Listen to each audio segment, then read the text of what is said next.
Breaking news. এখন এই আজকের একদম টাটকা তাজা খবর, মুগ্ধ নামের কেউ নাকি ছিলই না। মৃতদেহ মুগ্ধর কেউ দেখেনি এবং বর্তমানে স্নিগ্ধই মুগ্ধ। আবার কারোর মতে মুগ্ধ তো মারাই যায়নি, কারণ মুগ্ধ নামের কেউ নেই। স্নিগ্ধ মুগ্ধ কোনো দুই ভাইই নয়, মূলত মুগ্ধই এখন স্নিগ্ধ সেজে আছে। সে আসলে মারা যায়নি, সব ড্রামা সাজিয়েছিল। তো নানা মানুষের নানা মন্তব্য, মুগ্ধ নামের কেউ ছিল না, অথবা থাকলেও সে এখন স্নিগ্ধ সেজে আসে। আসলে সে তো মারা যায়নি, সে শুধুমাত্র অভিনয় করেছে। আমি আসলে কোন দলের, কোন জাতের, কোন বর্ণের মানুষ এই ধরনের কথা বলছে আমি জানি না। তো এদেরকে আমি কোনো মানুষের কাতারে ফেলতেই চাচ্ছি না এবং এদের প্রতি আমার কোনো ন্যূনতম রেসপেক্ট নেই। আমি শুধু বলতে চাই, তোদের জন্মের ঠিক নেই। যারা এই ধরনের কথা বলছিস, তোদের জন্মের ঠিক নেই। তোরা কোন বয়সের, কোন জাতের, কোন দলের, কোন বর্ণের আমি জানি না।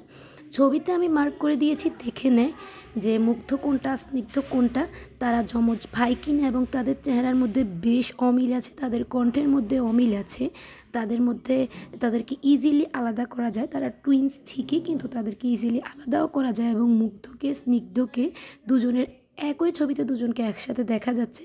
তারপর যদি তোদের চোখের ছানি পড়ে যায়, কিংবা স্বার্থপরের মতো কেবলমাত্র রাজনীতির জন্য, কেবলমাত্র নিজেদের স্বার্থের জন্য একজন মৃত মানুষ সম্পর্কে তোরা আজে বাজে মন্তব্য করিস, এবং তোরা যদি একটা মানুষ যে কিনা দেশের স্বার্থে নিজের প্রাণ উৎসর্গ করেছে, তার কোনো স্বার্থ ছিল না, যেখানে তার কোনো কিছু পাওয়ার ছিল না, যেখানে সে কোনো আন্দোলনে ছিল না, সে কোনো কিছুতে ছিল না, সে কেবল মানুষের উপকার করতে গিয়েছে, সেই মানুষটাকে নিয়ে তোরা যদি কথা বলিস, সমালোচনা করিস, তো তোরা তো মানুষের কাতারে পড়িস না, তোরা তো জারজ। তোদের জন্য আমার শুধু একটাই শব্দ, তোরা জারজের বাচ্চা, জারজ।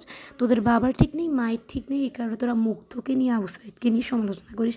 কারণ তোদের সেই জায়গায় যাওয়া তো থাক দূরের কথা, তোরা 100 বার জন্ম নিলেও কোনোদিনও মুগ্ধ কিংবা আবু সাইদের মতো হতে পারবি না। তাদের মতো নিজেদের প্রাণ উৎসর্গ করতে পারবি না। শুধু তোরা ফেসবুকের মতো একটা জায়গায় বেকার বেকার কথা বলবি।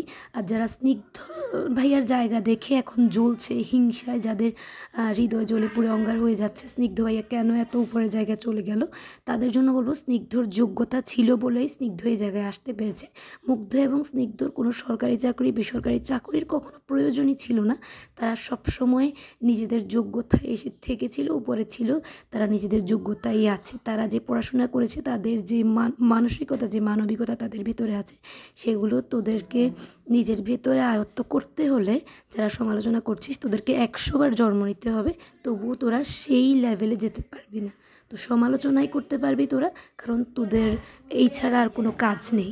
তো ঠিক 4 ঘন্টা আগে এই মেসেজটা মুগ্ধ সবার উদ্দেশ্যে দিয়ে গিয়েছিল।